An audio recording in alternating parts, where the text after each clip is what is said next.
And on today's episode, I'm blessed to be joined by the one and only Simon Cusden. Simon is an ex-professional cricket player. He is an absolute mental health champion and genuinely one of the most inspiring and driven people I've ever met. Cricket was my escape.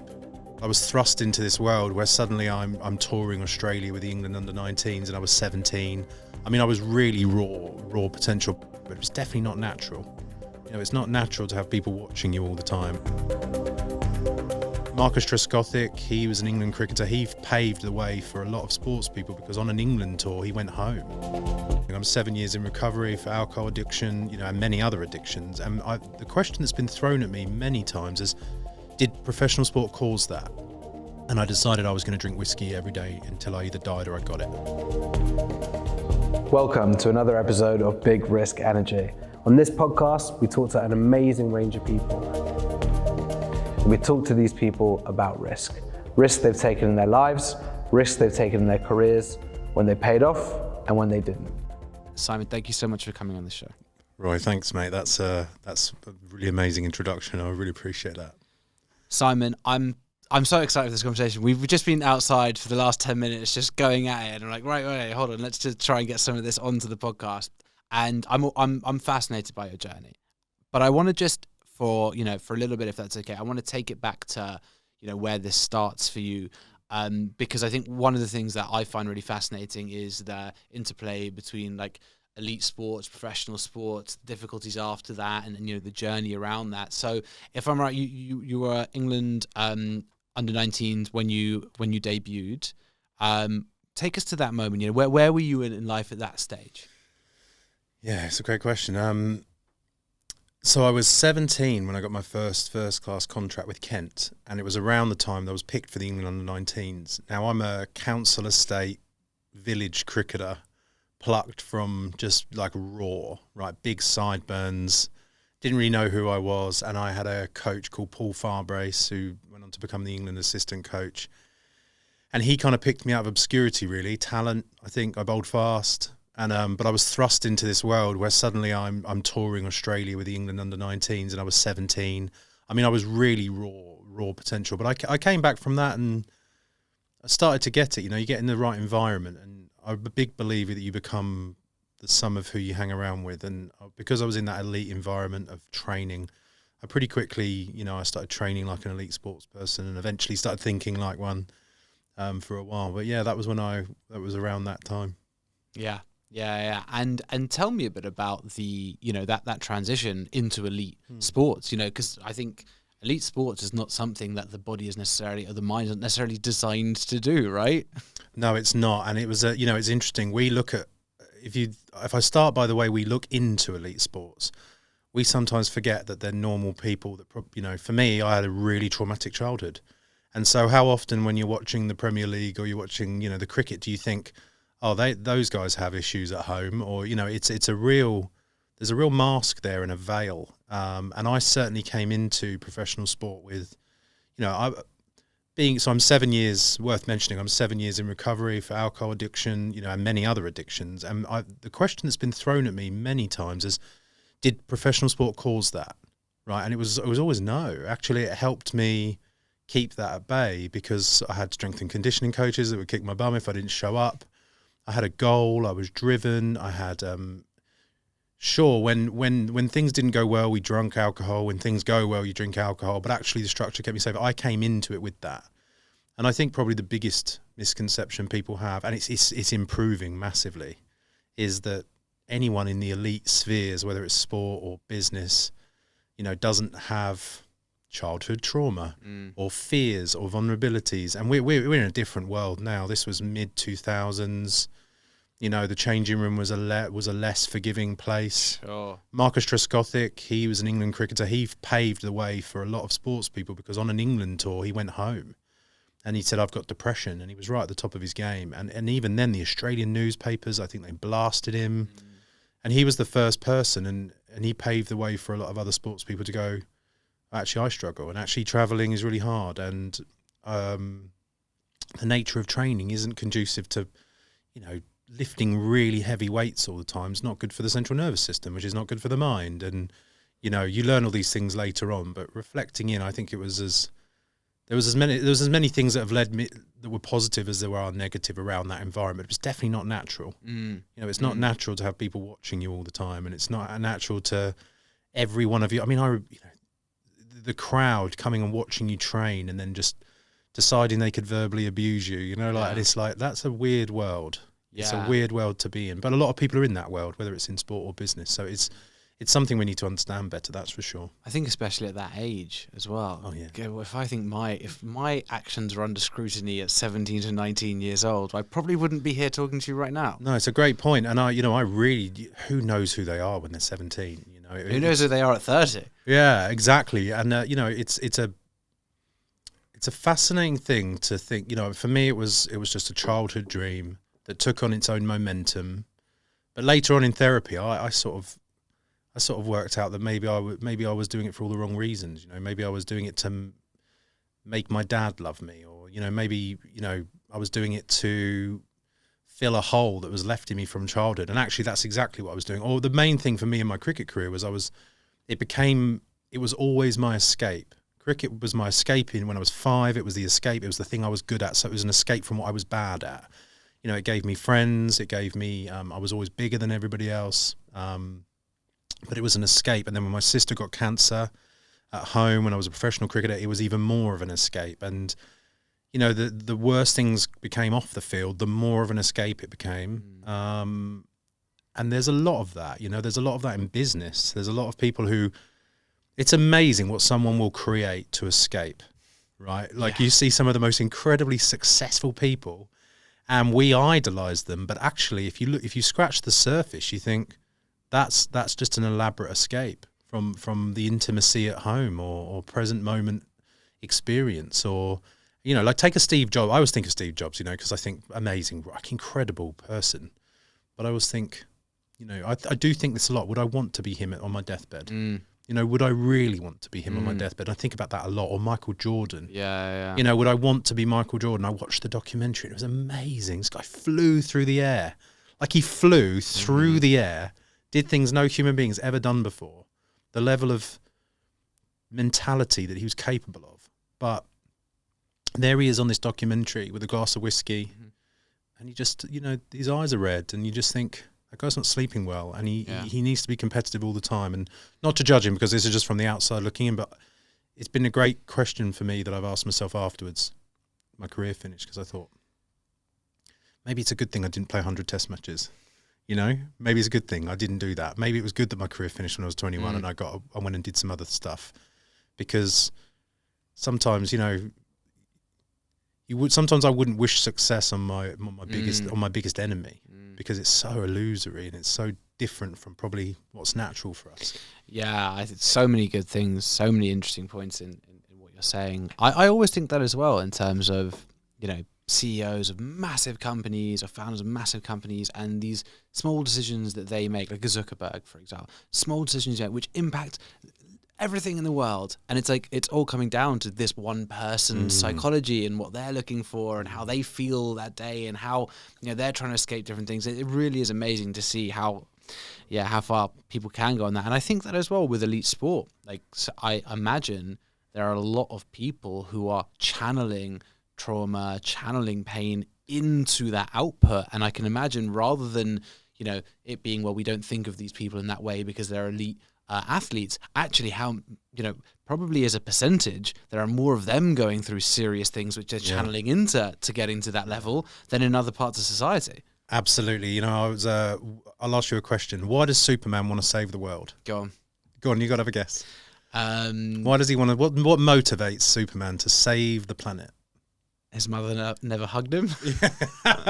It's something like that, right? Like, so, you know, I remember asking this to a group of school kids, and it was like, because he's a good bloke, you know, and it's like, well, no, actually, his planet was destroyed, right? So he's trying to save the planet, and his planet was destroyed. That's in his DNA. Or the other one was like, why does Batman fight crime? Well, his parents were killed. And these are archetypal stories, right? And they're archetypal because they live inside us. And I'm of the fundamental knowing now that pain is an extraordinary driver, way more powerful than pleasure. I had a coach once who got me to tickle my arm, and then he said, feel that. And then he got me to pinch myself, and I pinched, and it was like, well, you know, you get that like, And it's like pain focuses the mind, and there's nothing wrong with that. And in my, with my private clients, a lot of them they're high performing men. They're struggling. They are suicidal, some of them, depressed, anxious, addicted. And actually, they're all driven by pain, right? It's the pain of failure, actually, is one of the great... I mean, most people think that they love success, but most people just hate failure. The idea that they're going to fail, it's actually more of a driver. We're more driven that. And actually, if we just turn the light on and go, well, what is really driving you? And usually it's pain. And that's okay. You never try and change it. Just become aware of it. And then you're just bringing awareness to an unconscious driver, which it makes life, there's more whole and completeness to it. And a lot of people I've seen a lot of people become aware, and they start a business, and then they might move into something more philanthropic, and they broaden their awareness. They become more aware of their team because they become more aware of themselves. But I would say not many people who are driven come from a light place. I don't meet high performers who've had the nest feathered, really, and it's an interesting one of being a father now, because it's like, how do I hone that in my children? Well, because it's like, this is what I wanted to ask you, because having been through I'm always very open about this, the therapy journey for years and years of my life, medication, off the medication, I've been through this many, many times, and it's always so fascinating to me that it all comes down to pretty much the first 3 years of our life. Pretty much. There's obviously environmental factors along the way, there can be trauma along the way, absolutely, but at its core, the first 3 years of a human being's life are the most important in terms of setting these things. Oh, absolutely. And most of us are on a lifelong journey to try and repair the work, the damage done in a very short period of time.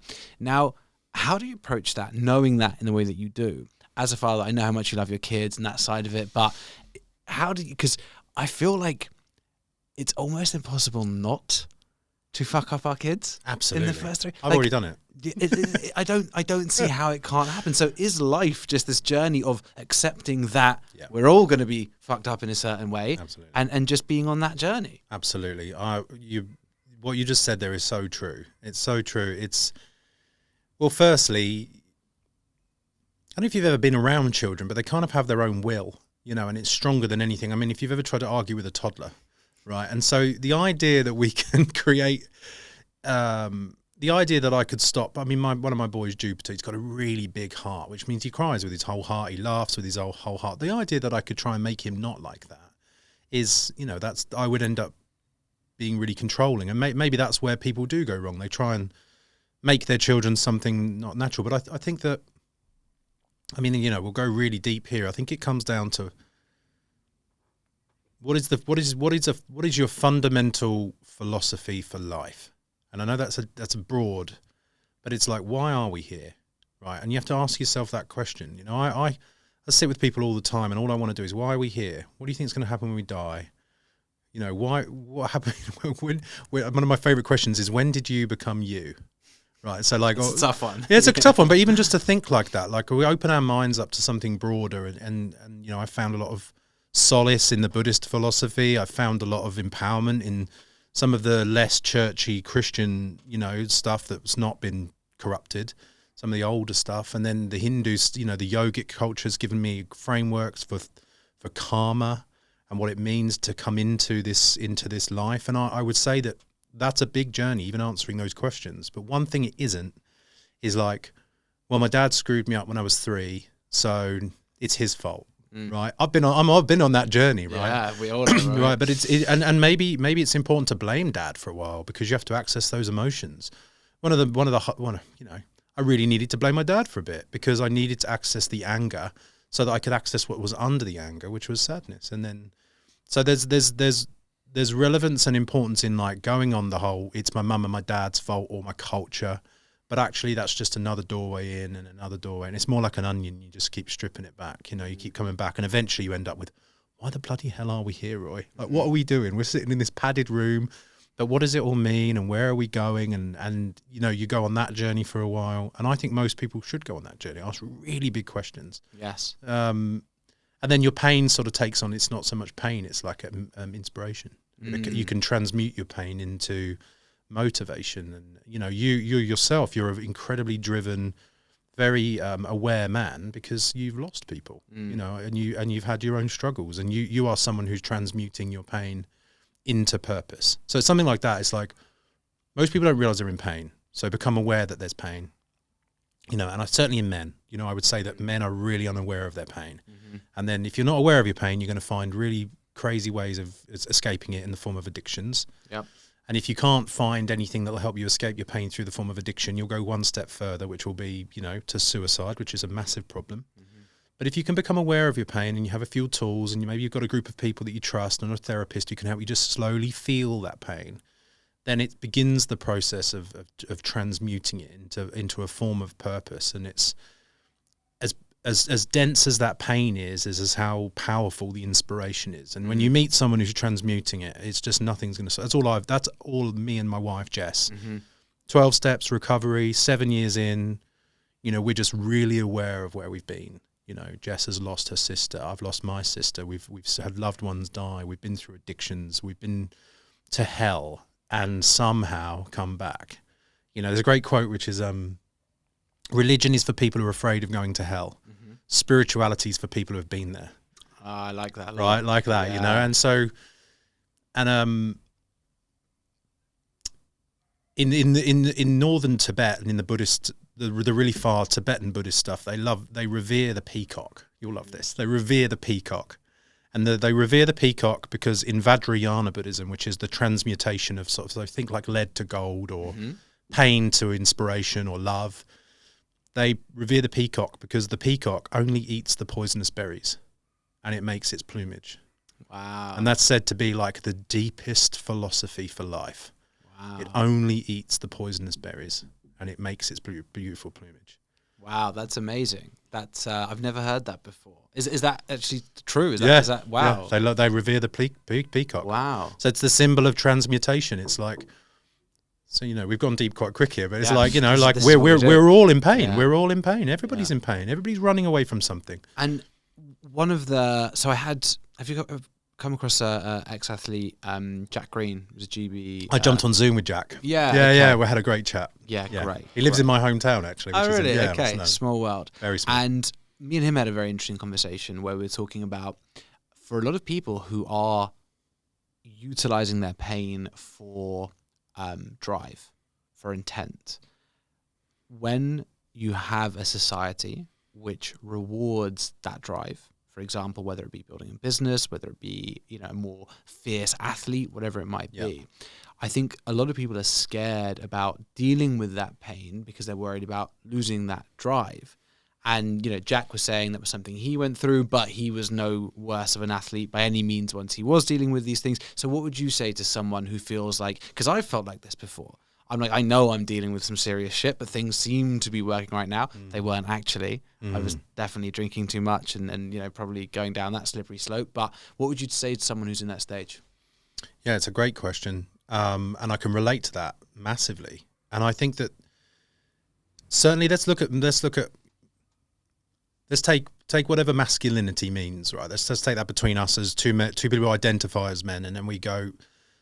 The culture's changing right now with regards to what is a man and masculinity. But if we look at the culture 20 years ago, which was very different from now, and if we look at how the messaging, the cultures, and what it's given birth to, right? And we're the teenager of that birthing process, right? And maybe it's older than that actually. You think post-war, and it is that to be a man you have to be aggressive, right? Or you have to go after things. But then the counter punch has been, nowadays too, if you're aggressive, it's toxic.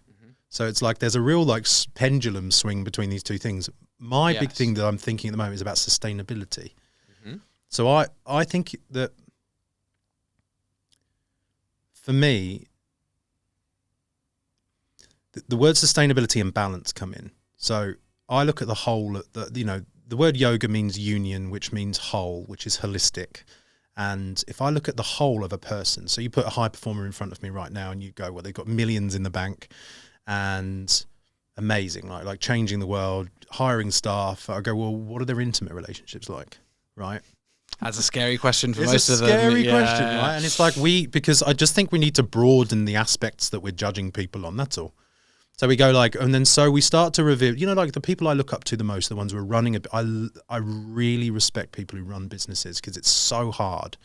the level of, and you need to be relentless and you need to be disciplined, and it is a highly competitive environment, and it requires you to grow and shape up, and especially nowadays because it's more employee centric, which means if you're a shit leader, people find out very quickly. You can't get away with what you did 20 years ago. Like, you need to change or I'm going to fire you. It's now like, no, you need to lead me better or I'm going to go to another company. Absolutely. Right? So it's a much better world to be in. But now I think I look at those people and I think intimate relationships, physical health, emotional health. Like, do people lead in a way that's emotionally sustainable?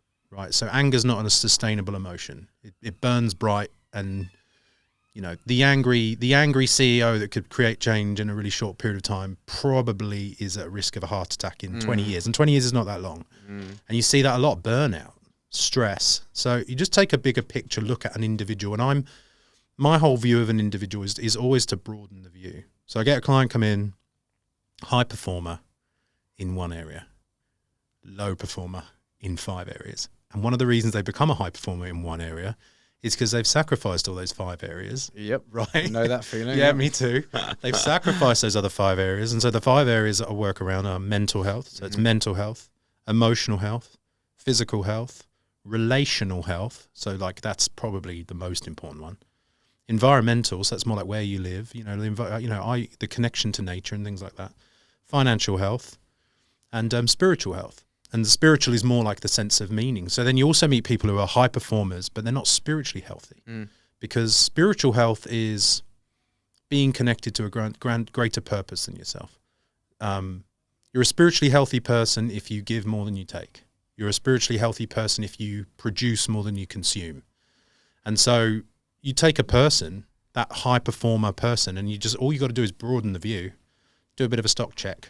And if I'm me as a person who's, I would say I aim to be a high performing person. I want to perform well, but I need to perform well as a husband, as a father, as a friend, Yes. as a son, as a nephew. Like, who thinks about being a high performing nephew? I thought about that a year ago. I was like, I'm going to be a really good nephew. Yeah, so I I rang love my that. aunt up and I was like, right, we're going to have a weekly chat. That's great. And I thought, no, this is important that I have a more whole and holistic view of high performance. And maybe I need to take a little edge off. And maybe that means there'll be a bit less money in the bank. But maybe that means I get to go on holiday, or I get to walk through nature, or maybe it means I get to make love to my wife. Yeah. Or maybe it means because I feel more whole, I'm not going to be looking for external things to fill the void because I am more whole. Yeah. So I think what we're talking about now is really the convergence of mind, body, and soul in many ways. Absolutely. And I'm starting to learn so much more about this because it's obviously a phrase we've all heard a million times: mind, body, and soul. And we've probably thought about it in terms of like eating well and all these things, but actually what does it mean, and how the three actually interact with each other, and how they're so interlinked, and that, okay, I've got a high performing mind, therefore the body and soul actually doesn't really I can choose between one of the three. I can pick one of the three, isolate and say great. But in reality, they're so interlinked that if you're letting yourself down in one of those areas, the other ones are suffering as well. And when you talk about the interplay of nature with all these things, and this is not, fluffy stuff, when you look at the actual impact on the body of natural sunlight, for example, and see that there is nothing that replicates that. And actually that nature is not just something we should be doing, but something that we need to be doing. Something we are. It's something that we are. And it's really, really fascinating. And one question I've got for you, and this is going super deep and maybe really inaccessible, let's find out. But I've been meditating on and off for the last 7 years. Brilliant. But been meditating really heavily for the last few months, particularly.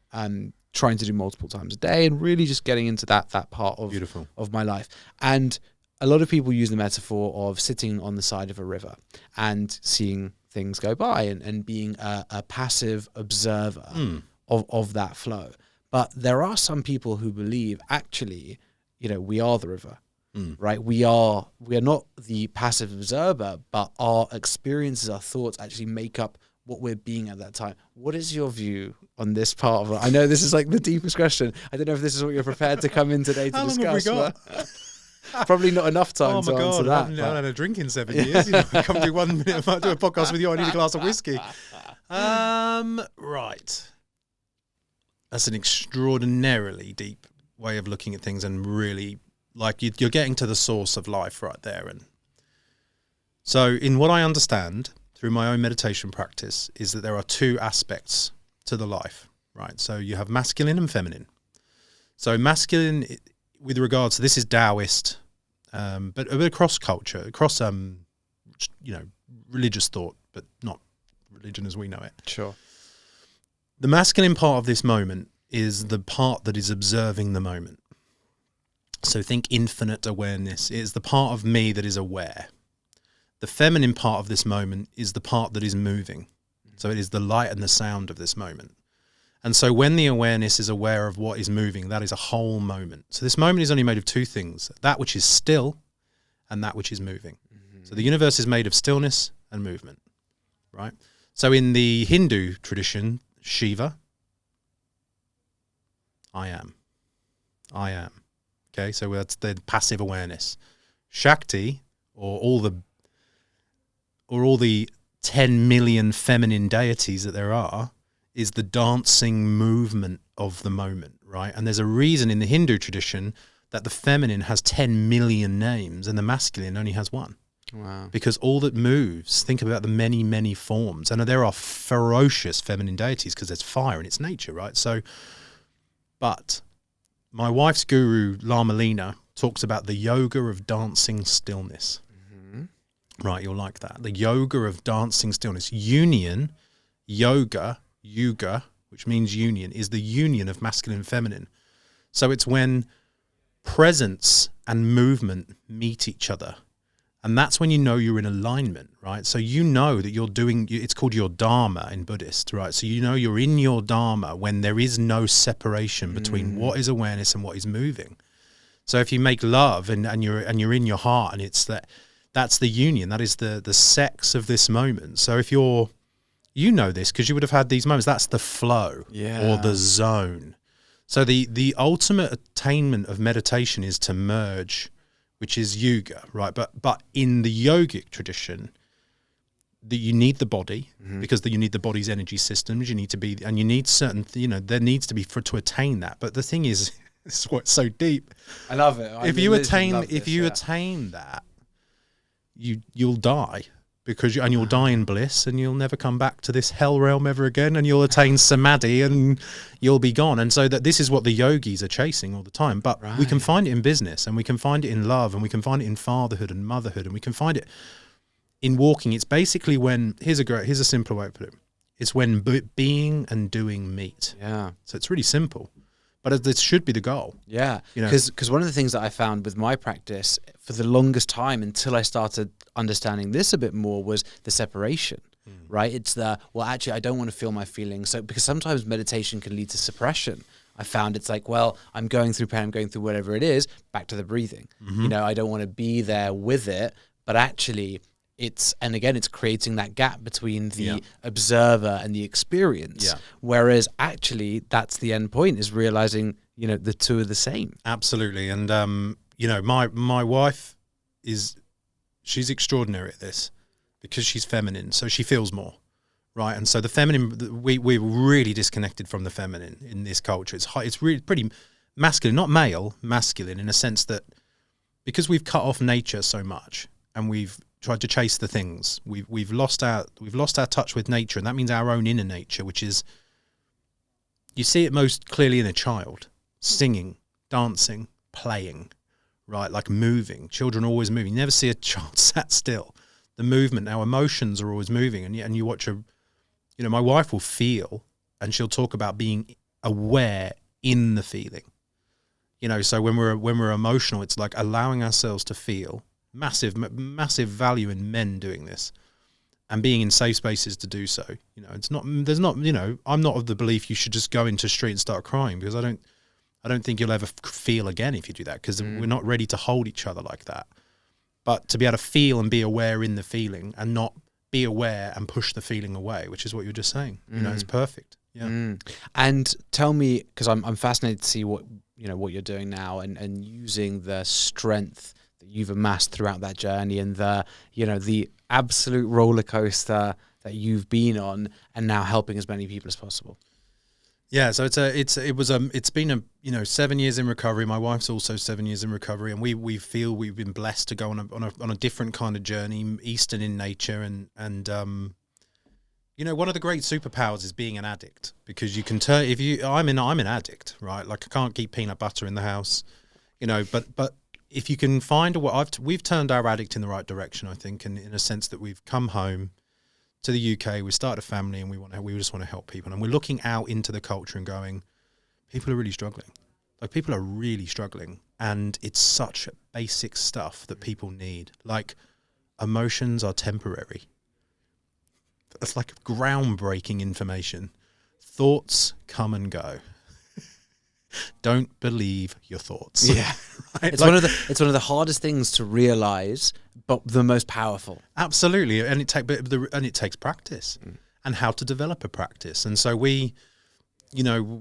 I've been coaching private clients. They're usually high performing men. Within, I've got a couple of sports people and a few business people and those things, and it's really just putting ourselves into the solution as much as we can, and then allowing form to come from that. So we've got some, we're building things slowly. We had a meditation circle this week where my wife and I held a group of people, 25 people who want to learn meditation, and it was it's a free course. It's not, £300 to learn how to sit still, which is just ridiculous.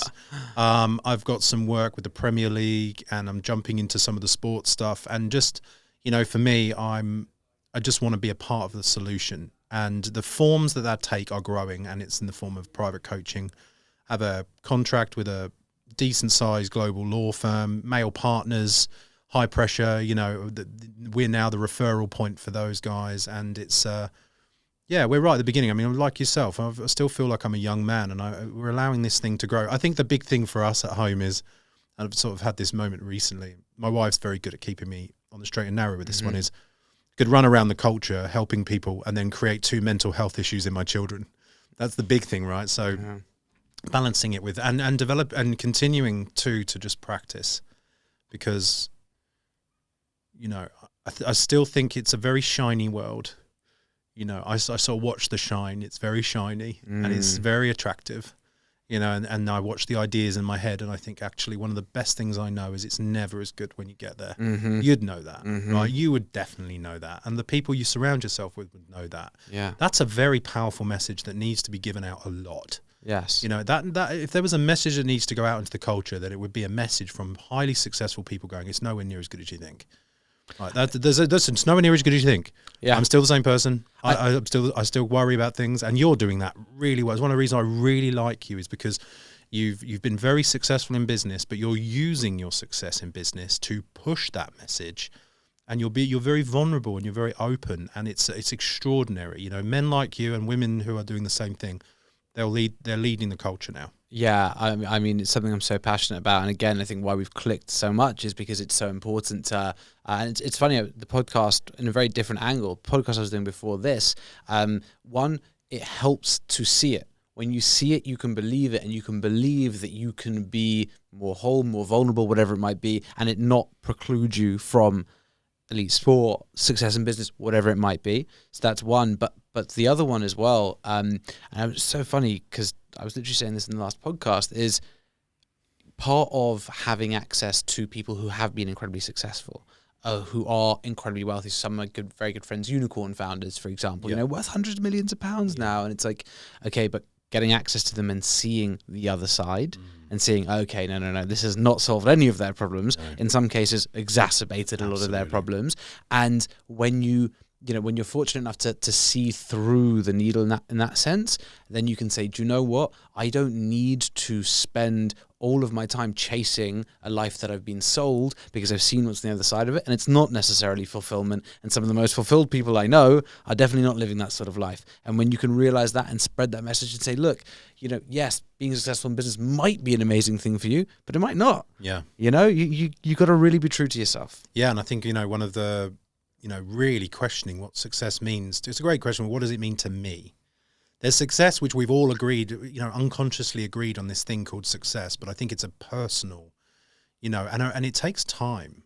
I've got a great mentor. I've got a lady called Donna. She's the godmother of our boys, and she's phenomenal. She had a business, pest control business in Australia. She's got a lot of money, and she had a point there, you know, where she could have gone franchised across Australia, become a billionaire probably. And she just said no. She went no because she wanted to keep her life the way it was. And now she has probably just a few million, you know, a few measly million lying around, but she has such an amazing quality of life. And she's been a great person for me to meet, you know. Yeah. She's been a great person for me to meet. And she helped me also deconstruct a bit of an idea, a bit of a lie I'd been sold, which was that hard work equals money, right? Which isn't necessarily always true, but hard work equals money equals success, or that money equals success. And she helped me deconstruct those. And she always, you know, she works with me on my goals with the business, and she'll go, do you really want that? You know, do you really want that? So now we're toying with the idea of, you know, the solopreneur. This is the solopreneur is the new rise, because people are realizing that maybe they don't need 50 million. Yeah. Maybe 200 grand a year in the bank is enough money to feed your family and have a great life and put your kids through school and actually watch your children grow up. And then you've got remote working that's come in. You know, people have options of now working at home and Zoom.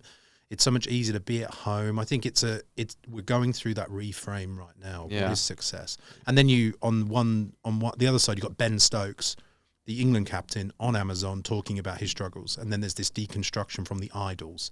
You know, our previous idols are, those walls are coming down because we're starting to see them as proper human beings. Or like women not going to tennis competitions because it's that time of the month. You know, and then we go, hang on a second, does that mean for the last 40 years we've been making women perform? And there's women going, I'm not competing because it's that time of the month. And then you've got the backlash, go, oh, this is obscene. And then everyone's going, of course. You know, so there's a real shift in like people becoming more human. Yeah, 100%. You know, and success being more like meeting my own needs. Yes, absolutely. Rather than becoming something that you like. Yes, totally. And again, so many cool things in that. I think one is the reality of most very wealthy people that I know. You know, they're using 3% of their wealth, and the other 97% is sitting in a bank making, you know, the establishment, the elites are very, very rich. But it's like, well, if you just shot for that 3% rather than the 100%, do you know what I mean? It's like you're not utilizing most of that. It's just getting you richer and richer, but you actually never really touch that cash. Absolutely. You know, and it's a really interesting way of looking at it. Another point is, you know, talking about the amount of exposure industry leaders, athletes are giving now to mental health struggles. You know, Tyson Fury, for example, such amazing experience. Have you seen that's had a big impact on the way that people are able to access these conversations? Oh, it's amazing. It's absolutely amazing. You know, and I think, you know, I went through a really tough time there when I was in the culture probably just before that. And it makes me feel great thinking that I might have been in the beginning of that movement of it becoming so easy now to, well, you know, people still don't understand what vulnerability is, and I'm sure there's a few boardrooms around the place could do with a few people being more vulnerable. But I would say that, you know, Tyson Fury, you know, incredible role model, because he's just speaking about how he feels, and he's a real person. You know, he's a real person. And Ben Stokes is another one. I mean, it's pretty common now. I think you know what I think. Politics is next. I'd like politics to become a place soon. Yeah, you know, but that's probably a little way away. But sport is leading the way. Yeah, business is probably just a little bit behind. There'll be a few, you know, to get some truly successful people come out. You're doing an amazing job, but sport's done a really good job. I think it's becoming a lot more of an accessible place. You know, it's and it was always like that. You know, I remember sitting in change rooms thinking, this is bullshit. Really? Oh, I remember thinking, God, this is bullshit. My idols, you know, they're deeply troubled people. And I remember thinking, this is amazing, but also the message is bullshit. Yeah, absolutely. Just the perpetual battle too is to continue to communicate that. You know, I speak to my wife about this a lot.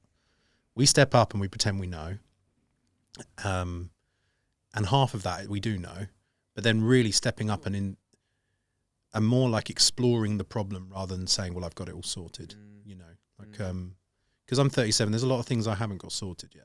Oh, it's a lifelong journey, right? Yeah, absolutely. It's a lifelong, and maybe even a multiple lifetime journey. Getting it into one is going to be tough, right? Get me on the second podcast for that one, Roy. Yeah, exactly. So let me ask you about addiction, because it's a topic which fascinates me. It's obviously something which, you know, you've experienced at length, and doing so much amazing work and helping others through that.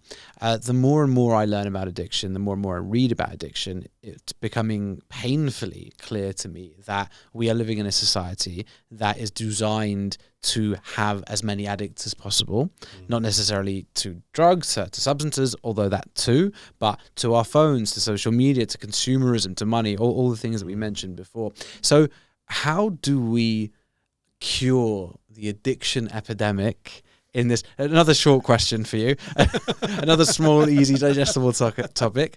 But how do we cure this addiction epidemic within a society that rewards it at such lengths? Yeah. Well, that's what I'm working on at the moment, because we'll build a charity at some point, me and whoever else wants to get involved, and the charity will be looking at that. And what I've got so far is, if we just look at addiction as a problem, let's call it a problem, and it is a problem. Fire is a problem, and the fire brigade approach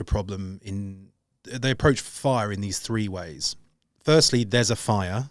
We need to intervene on the fire. So there's intervention. Then there's the treatment. Oh shit, there was a fire. So there's treatment. But I think the big thing that the fire brigade are always trying to do is move their resources towards prevention, right? So there's prevention, intervention, and treatment. I would say we, as a culture, are 99% fixated. We've got on the problem, which is, oh shit, there's a fire, and we haven't got any time to look at prevention. So I think that if there's going to be an answer to this question, it has to be in the prevention. And that's tough. That's really tough, because to prevent the problem for the next generation means you're going to have to take resources away from people who are in the problem, right? So that's number one. And I really believe the next generation are whether we need to look at that. And I would say it's not really, blimey, it's pretty scary, actually. It's pretty frightening to think, and there's new addictions, gambling, the phones, and the social media. The feed, the TikTokification. Yeah. Every time dopamine hit. I know we're putting this out on TikTok, so there's a bit of irony tinged to what we're saying here, but it's changing the way brains are wired. It is, and I would say that it's got to be a big approach, and there's everything from, we need to get back to nature, we need to get back to our breaths. We need some of the wrong messaging needs to be eradicated and obliterated. There needs to be a destructive element to the solution, because there's certain things that exist in our culture that just shouldn't be, right? So I'll mention a few of them. Like pornography and masturbation should just not be something. They shouldn't be. There's no healthy aspects to either of those things. There's no culture that's been around healthily that promote those two things. Now, masturbation is different from pornography, but both of them are pretty unhealthy, right? So there's number one, the food we eat, right? The messaging that we eat, but it's so ingrained in the subliminal messaging, that's a big one. The food that we eat, the things that we chase, that it's okay to just, like our culture, there's just a cultural movement of energy that's in the wrong direction, right? We need to come back to something a little bit simpler. Yes. And this is one of the reasons, I bring meditation into what I do, and I think that the Dalai Lama said if every 8-year-old in the world was taught meditation, then violence would be destroyed within one generation, right? I back that. Right, so meditation gives you the gap between meditation takes you, with practice, takes you out of reaction into response. And most addictions are a reaction, right? It's a reaction it's an unconscious reaction to pain that's unconscious within the body and mind. So if we can move from reaction into response, then there's a gap. And if we can create a gap, then there's a more chance of conscious choice. Yeah. It's still a massive, I created the gap 7 years before I even got into recovery. Yeah. Right. Still, but if we can help people have the gap, and I would say there are formative minds that are more receptive to keeping that gap. Children are that gap. And then we insert the stuff in the way. So there's protecting children's minds. There's teaching that tool as early as possible. I think what you're doing, the role modeling is massive. The right message is being given out. So it's a big thing, but I think it comes back to a simple understanding of what addiction is, and addiction is an escape from pain. That's all it is. It's an escape from pain. So we deal with the pain, and then as Gabor Mate, everyone should know who Gabor Mate is, right? Gabor Mate says the attempt to escape pain is what causes more pain, right? So we need to understand pain. We need to There needs to be safe spaces to explore pain. So this is, the rise of therapy, the rise of counselling, the rise of things, the rise of psychedelics in some places as well. There's more of an exploration of our unconscious, the collective unconscious, the darkness. I'm chucking a lot of ideas out here, but it's a big solution. Carl Jung said we shouldn't strive to be good. We should strive to be whole. Yes. Integrate the shadow, or the shadow will integrate you. Yeah, right? yeah, that's exactly right. Yeah. And I look at, and then you've got to look at it from a perspective of healthy outlets for aggression. Like how many repressed. I'm going to use men as an example, but men, you can't be. It's tough to be aggressive, but healthy outlets for aggression. Maybe sport is that for a lot of people. Yeah. But that repression aspect of our culture too. Yeah. It wasn't long ago we were running around the fields with sticks, chucking them at animals, hunting, and like using our bodies, and so there's a real sort of getting back to our natural state in the form of mind, meditation, body, probably exercise, and more primal kinds of exercise, not just inside a gym running up and down on a treadmill, playing with mates, kicking a ball around. Your yoga's a great one. Spirit is more like, really connecting to a message of something that's bigger than us. It's so easy now because Carl Jung also said what stretches up to heaven has to stretch down to hell, right? And one of the beautiful things about this place we find ourselves in now, which is I think we're in a reasonably darkish place, but it's giving birth to the solution. And I think the roots of hell that people find themselves in, there's the opportunity to climb out. Yeah. And there are, one of the things I've always found quite challenging is being in AA and having all these inspiring stories. I go in there and there's people there who've been to the darkest places and now they're ascending to the highest heights. And I think, God, the culture needs to start sharing these stories, these really true success stories. Yes. The big success stories. Yes. Not I made £1 million. They're like, I was in prison because I got drunk and rolled over onto my children. This is a real story. I rolled over onto one of my children and killed them. I spent 30 years in prison because I murdered a person in prison and now I'm out and I've become a judge. That's a real story. Wow. Right? And there's got to be outlets for these stories. Yes. And the thing is, for as much as everyone wants to present, and maybe not always to those extremes, but that they are not going through something, and it's redemption. Because everyone has got those things that they feel like, it's all relative, right? So regardless of where on an objective level, if you've gone to jail, whatever it might be, but everyone has got these things that relatively to them are either causing them shame or pain or regret or whatever it is. But the idea of redemption and being able to go past that is something everyone needs. Absolutely. I couldn't agree more. And I've been playing with something recently, which is the idea of vulnerability as a means to give other people permission, right? So if I'm here and I'm vulnerable, I give you permission to be vulnerable. And I'm working with I'm working with a law firm at the moment who've got senior leaders, right? Senior leaders, not going to be vulnerability. And it's like, there's this idea in our culture that vulnerability and leadership go off in two different directions. But actually the most incredible show of leadership is to stand up and be vulnerable. Yes. Because if I'm vulnerable in front of 1,000 people, 800 people are going to breathe a massive sigh and go, oh my God. Thankfully, it's like when you stand up, if you're someone who always knows, you should stand up in front of everybody and not know. Because all the people that don't know, that feel ashamed for not knowing, will go, oh my God, that person doesn't know, which means it's all right if I don't know. Yeah. So there's this I think there's a real need for vulnerability. Yes. That's why, it's so amazing to be here, what you're doing. It's real need. It's proper leadership. It's why I think podcasting is such a great format as well, because it is about learning. We're here to learn from each other and help hopefully lots of other people learn along the way. We could do this for another 20 hours and maybe one day we will. Yeah. But I've got some questions I want to ask. We covered your version of success, which is great. Normally I ask, what does it mean to be successful? Yep. But I think we've done an amazing job of covering that. So I'm going to jump into that. Yep. The other four, as I said, not quick fire or anything, but okay. My first question for you, Simon, is what is the biggest risk that you've taken and what was the outcome? The biggest risk I ever took was to stop trying to get sober and was to kill myself by drinking. Right? And I'll explain that. Someone told me that you should stop avoiding a breakdown because on the other side of the breakdown is a breakthrough. And I've seen this in AA, old school AAers. Someone comes in and they want to get sober, but they're not ready. And the old school AAers will go back out there and start drinking. You haven't had enough yet. And I was trying to get sober for a really long time. And what I didn't realise is I needed to let go. and it was a huge risk. And actually, even now, I would say people who are in the darkest days of addiction, most of them, and this is a really, this is a risky thing to even say, right? This is really risky within addiction. They need to do some more, right? That's even risky to suggest that the heroin addict hasn't had enough heroin, or the alcoholic hasn't had enough alcohol.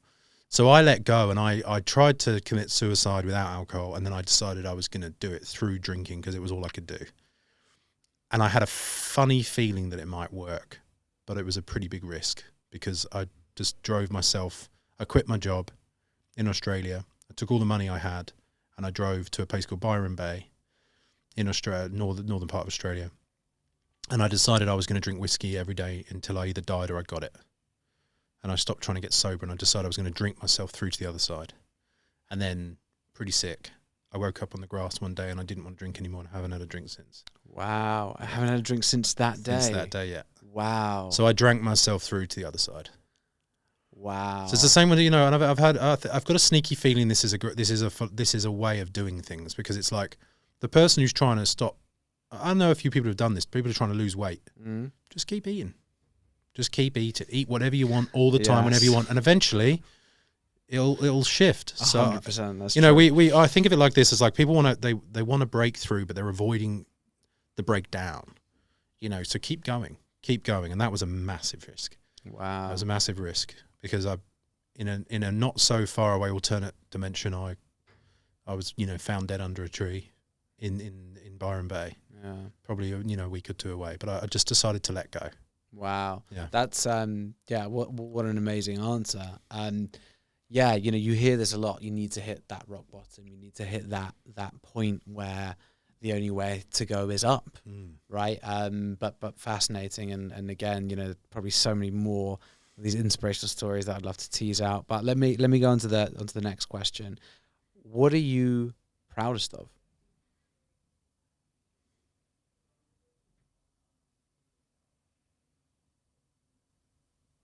Probably my children, but it's hard to separate my wife from my children. We went through hell to get those boys. Probably one of the longest, hardest journeys to get them, for Jess to get pregnant. I'm proud. Who am I proudest of most is my wife. She's a incredibly strong person who's what we went through to get pregnant. And just after all the addiction and all the recovery, you think it's done. And I have a real respect for people who go through fertility treatments and questions, and you try for years, and you have an idea in your head, you think you're going to make love and then have babies. Well, I have 2 boys now, and they are phenomenal. They're phenomenal, incredible boys. And I think that one of the reasons is because we feel so grateful to have them, and wouldn't have been able to do it with my wife. So my family. Amazing. Yeah. Amazing, Simon. That's great. Okay. Anything that you would have done differently? That's a great question. Yeah, I would have taken care of my body earlier. So I think I would have...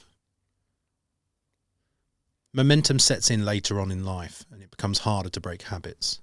And I think I would have been more conscious of diet and exercise after cricket, because that's now my battle. It's a battle. It's the wrong word. I'm becoming a bit softer around the whole thing, but I think I would have loved to have made those changes 10 years ago. So now, I've invested a lot of time into my mind and emotions, but I think that I would have loved to have made that change earlier, because when you get older, it gets harder to go for a run. Yes, it's just what an awful thing to do. So I think my biggest regret, what would I have done better earlier, would have been I would have just taken care of myself a bit more, and probably just had a few more salads and a bit more fresh air. Do you know what? So talk about addiction.